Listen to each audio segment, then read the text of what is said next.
Assalamualaikum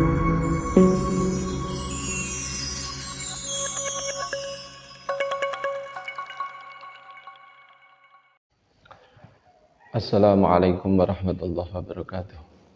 Alhamdulillahirabbil alamin. Shalatu wassalamu ala asyrofil anbiya'i wal mursalin sayyidina wa maulana Muhammadin wa ala alihi wa ashabihi ajmain. Sahabat-sahabat semua yang saya hormati, karena ini menjelang ibadah udhiyah atau kurban, maka dari teman-teman ada yang meminta penjelasan tentang masalah kurban yang berupa nazar dan ingin mencari solusi bagaimana kita bisa terhindar dari ibadah kurban yang berupa nazar.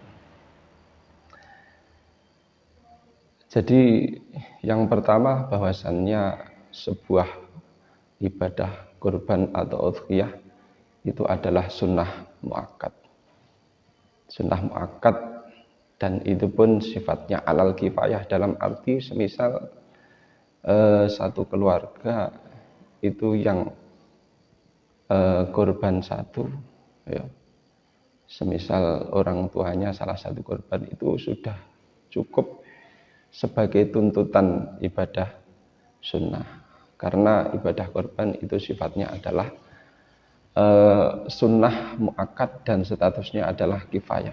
Jadi satu keluarga semisal orang tuanya itu sudah kurban, cukup dalam arti tuntutan untuk melaksanakan atau melakukan ibadah kurban itu dari yang keluarga yang lain, semisal anak atau istrinya, itu sudah dianggap cukup, karena salah satu dari keluarga itu semisal ayah sudah mewakili untuk kurban.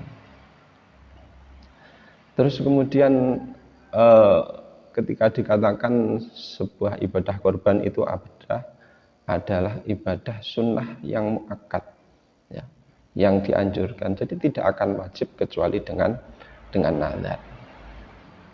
Dan ketika itu menjadi sebuah nazar, ya, berarti itu wajib untuk melaksanakan kurban, dan konsekuensinya adalah orang yang berkorban itu tidak boleh untuk memakan daging dari korban yang dia laksanakan, karena sudah menjadi wajib. Dan ketika wajib, semuanya itu harus diberikan kepada orang-orang yang berhak untuk menerima udhiyah atau daging tersebut.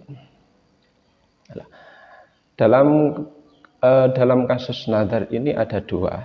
Yang pertama yaitu berupa hakikotan, yaitu hakikatnya itu sudah menjadi nazar. Yang kedua adalah hukman atau hukumnya dihukumi sebuah nazar. Yang pertama, nazar yang hakiki, itu adalah dalam bahasa Arab, dalam kitab Bajuri itu dikatakan adalah lillahi, sehotnya itu lillahi alayya an udhiyya bihadhi. Jadi karena Allah, saya wajib untuk korban dengan kambing ini, semisal itu hakikatnya sudah dikatakan adalah nazar. Terus yang kedua adalah hukman, sehotnya ini sudah dihukumi nazar. Semisal ada orang yang bertanya, atau sebelum bertanya dia mengatakan kambing ini akan saya jadikan sebagai kurban. Nah, itu statusnya sudah dihukumi nazar. Dan banyak dari kalangan masyarakat yang terjadi itu, semisal biasanya ada orang bertanya,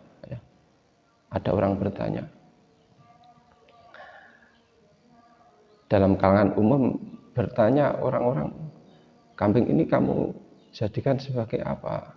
Atau ini kambing mau kamu apakan, semisal. Terus orang itu menjawab, ini akan saya jadikan kurban, atau ja'altu hadhihi udhiyatan.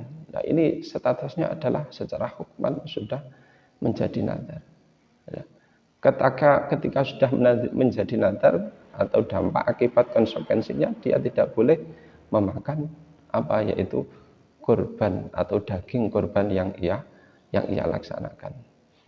Nah, untuk mengantisipasi biar tidak terjadi seperti itu, jadi ketika ada orang yang bertanya, semisal kambing ini kau mau jadikan apa, atau semisal kalau dalam bahasa Jawa, wedhus iki atau kapakne, itu kamu jawab saja.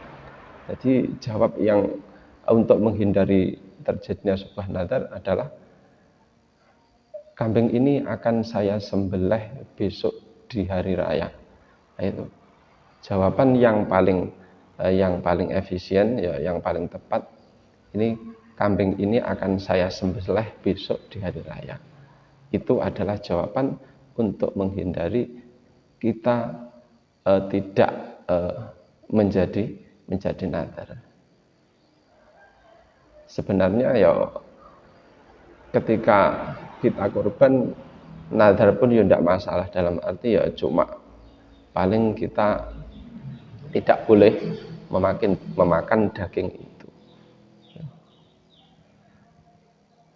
Mungkin itu saja yang dapat saya sampaikan. Terima kasih sebelumnya. Wassalamualaikum warahmatullahi wabarakatuh.